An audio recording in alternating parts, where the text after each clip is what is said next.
again. Good evening. As all of you are, I'm concerned with the world in which we're going to live tomorrow.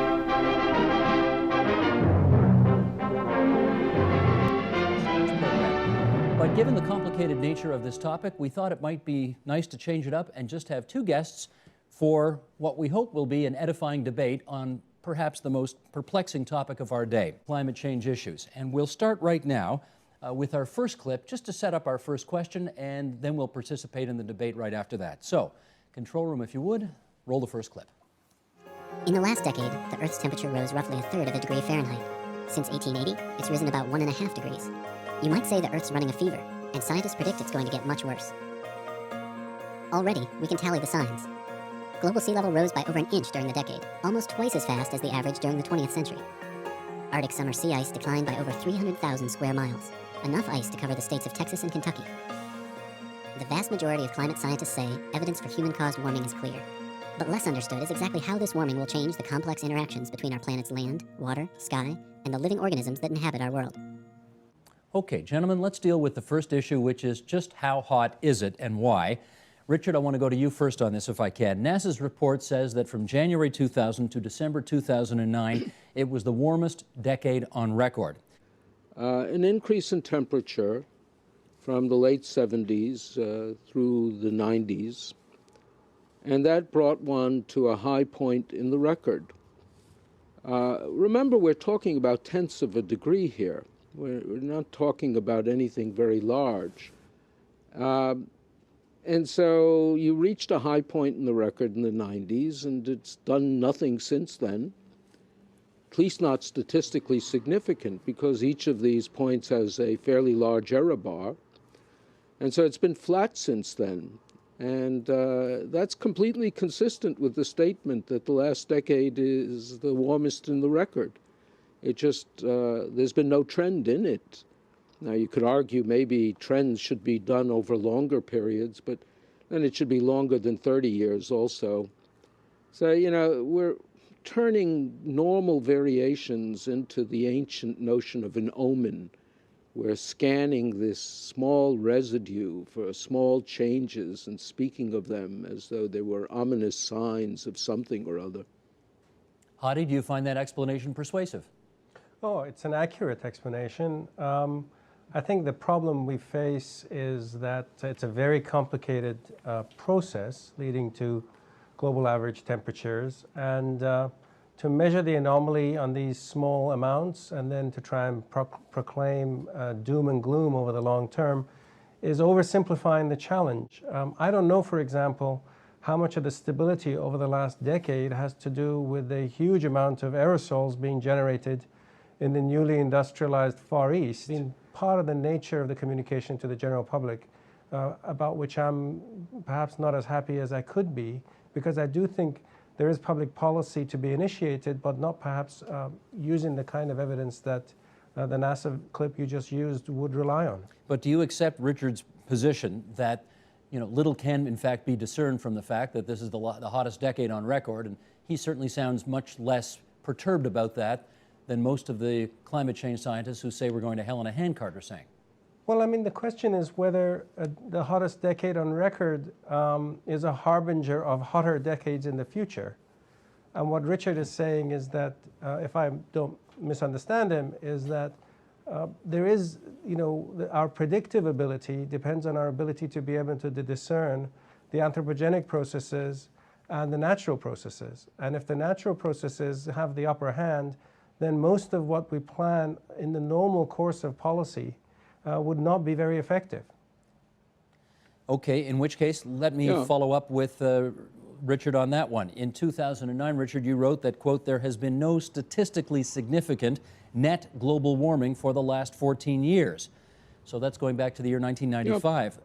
Let me ask you then whether NASA's map, which we just saw in that video, with many of the regions of the world turning red, catching a fever, I think was the way NASA put it, is that a falsification of things? I think it is in some ways. If you take all the temperature anomalies from all the stations used, it forms a dense cloud with a width of about 4 degrees centigrade. When you average it using the same scale, you see almost nothing. Then you blow the scale up a factor of 10 and you start obsessing on the changes.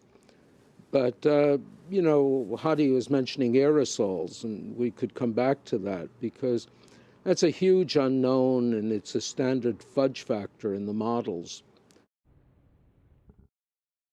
The truth is, the warming we've seen, if it were all due to greenhouse emissions, would suggest that we don't have a problem. We would do more on climate change, we'd have fewer of these hurricanes and other types of storms. Everyone knows that. No, everyone doesn't know that. Listen to Congress's own hearings. Are hurricanes increasing? In the United States and globally, no.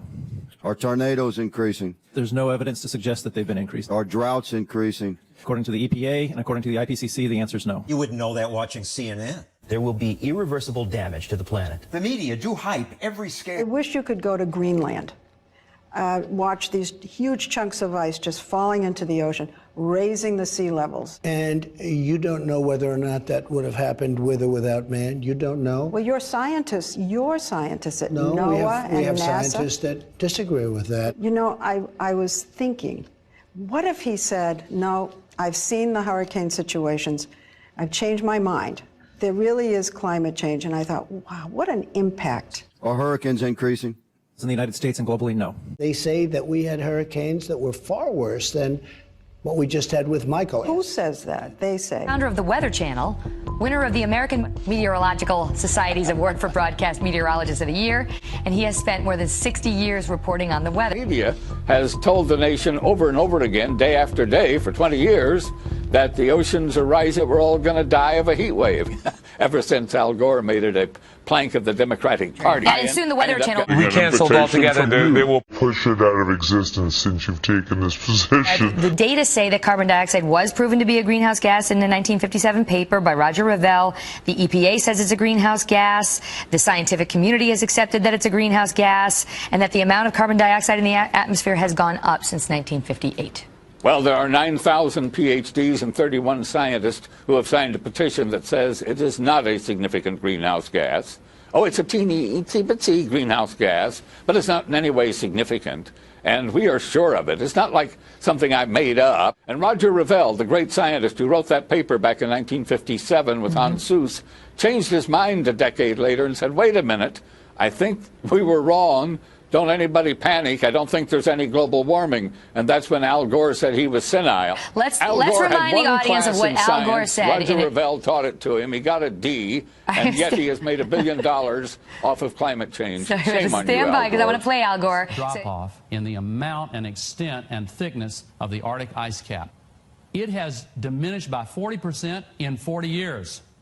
And there are now 2 major studies showing that within the next 50 to 70 years, in summertime, it will be completely gone. Your thoughts on that? Well, I would like to announce tonight to people who are friends of Al Gore's that, whoops, he got that one wrong. The Antarctic ice cap is at an all-time record high in both coverage and thickness, and the Arctic ice cap at the North Pole is at the highest it has been in several years. So not only is the ice not melting, more polar bears are alive and happy today than we've had in 100 years. Life is good. Other institutions say that 97% of climate scientists agree. Do you think they're making it up? What I don't understand is how you square that. Well, that's a manipulated figure, and let me explain it to you. The government puts out about $2.5 billion directly for climate research every year. It only gives that money to scientists who will produce scientific results that support the global warming hypothesis of the Democrat Party position. So they don't have any choice. If you're going to get the money, you got to support their position. Therefore, 97% of the scientific reports published support global warming. Why? Because those are the ones the government pays for, and that's where the money is. It's real simple, but that doesn't mean it's right. And I want to make it darn clear, Mr. Kenny's not a scientist. I am. He's the CEO of the Weather Channel now. I was the founder of the Weather Channel, not the co-founder. You would say. You mean the people say that in the... Yeah, but what about the scientists who say it's worse than ever? You'd have to show me the scientists. Didn't you hear the scientists? Why did you prefer to listen to some outlier quack that got money were engaged in a massive fraud. Why didn't you listen? Thank you. I don't know how to...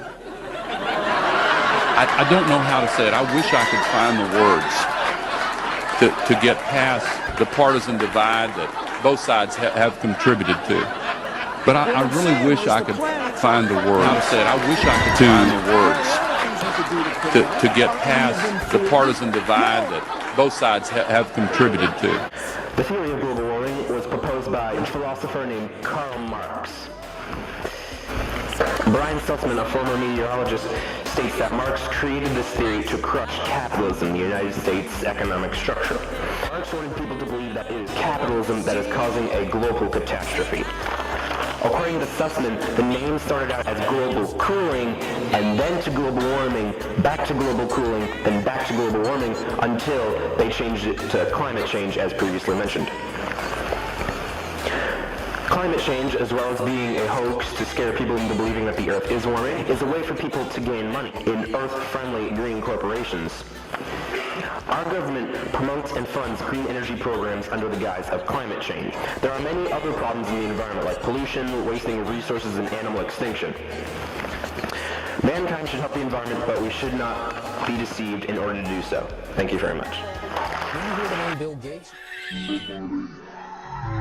With the Club of Rome and their document on the First Global Revolution, which they wrote on page 75. In searching for a common enemy against whom we can unite, we came up with the idea that pollution, the threat of global warming, water shortages, famine, and the like would fit the bill. People are using too much stuff. We've got to stabilize population.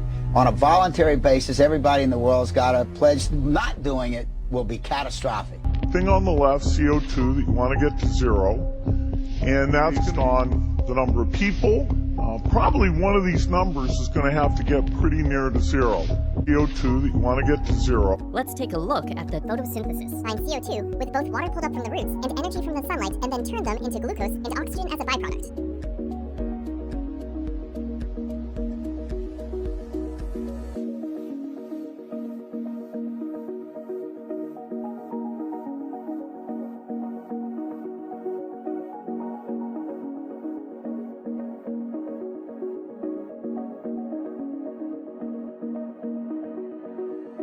We do a really great job on new vaccines, healthcare, reproductive health services. We could lower that by perhaps 10 or 15%. Lynn and I wondered whether providing new medicines and keeping children alive, would that create more of a population problem? Keeping children alive, would that create more of a population problem? And what the developing world does not need is more children.